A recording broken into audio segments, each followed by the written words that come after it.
A respeito do contexto histórico mencionado, é correto afirmar que, então, a partir do comando, nós vamos ter que identificar no texto qual é o contexto histórico mencionado.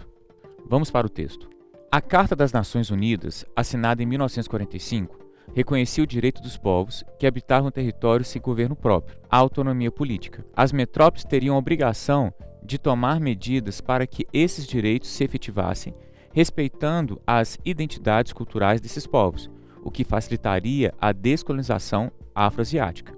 Então, o contexto mencionado no texto é o contexto de descolonização afroasiática a partir do término da Segunda Guerra Mundial, e aí a Carta das Nações Unidas dando o pontapé inicial para que ocorresse uma pressão internacional para que essas metrópoles, a grosso modo europeias, pudessem ali aceitar, permitir o processo de descolonização no continente africano e asiático. A partir dessa análise, vamos para as alternativas. Alternativa A. Os Estados Unidos e a União Soviética estimularam a independência das colônias, objetivando aumentar sua influência política e econômica, antes exclusiva das metrópoles da Europa Ocidental. A alternativa A, ela está correta. A alternativa A está focando na lógica da Guerra Fria e de um mundo bipolar, com os Estados Unidos representando o capitalismo e a União Soviética representando o socialismo. E nessa disputa ideológica, o objetivo era influenciar a maior parte de países, de nações, então por isso o apoio à independência das colônias, e com isso rompendo-se o controle exclusivo que até então as metrópoles europeias tinham sobre as nações que estavam sob seus domínios na África e na Ásia.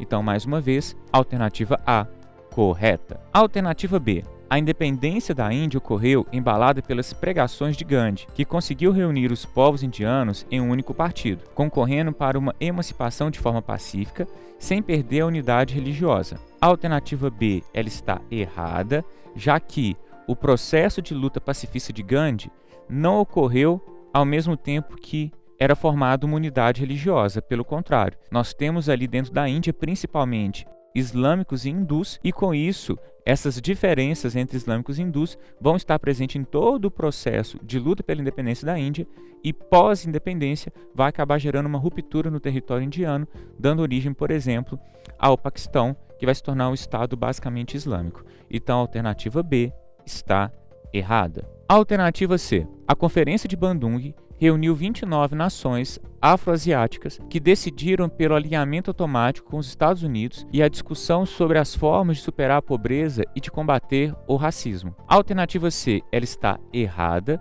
já que a Conferência de Bandung optou pelo não alinhamento. O não alinhamento ao capitalismo e por isso aos Estados Unidos, e nem ao socialismo e por isso à União Soviética. E a Conferência de Bandung vai acabar optando pelo conceito de terceiro mundo, terceira via, entendendo que o objetivo seria que o hemisfério sul se dedicasse a, de fato, combater a pobreza, o racismo, o não desenvolvimento, etc. Então, como não há esse alinhamento, a alternativa C está errada. A alternativa D. As colônias portuguesas do continente africano foram pioneiras no processo de descolonização, pois conquistaram sua independência na primeira metade do século XX, apoiadas militarmente por Antônio de Oliveira Salazar. A alternativa D também está errada. Quando nós pensamos o processo de independência das colônias portuguesas africanas, ela vai se dar na segunda metade do século XX e ela vai ter que lutar com as forças que ainda representavam o salazarismo. O processo de independência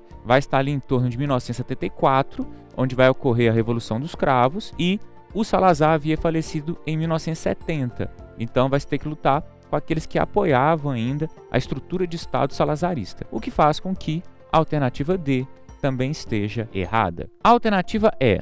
A independência da Argélia, também conhecido como Revolução de Veludo, ocorreu de forma pacífica no momento em que o presidente Charles de Gaulle retirou as tropas e reconheceu a independência. A alternativa E também está errada. A independência da Argélia é classificada como uma das independências mais violentas no contexto de independência das antigas colônias europeias no continente africano. Então não há esse movimento pacifista, por isso a alternativa E errada. Então, mais uma vez, alternativa A correta.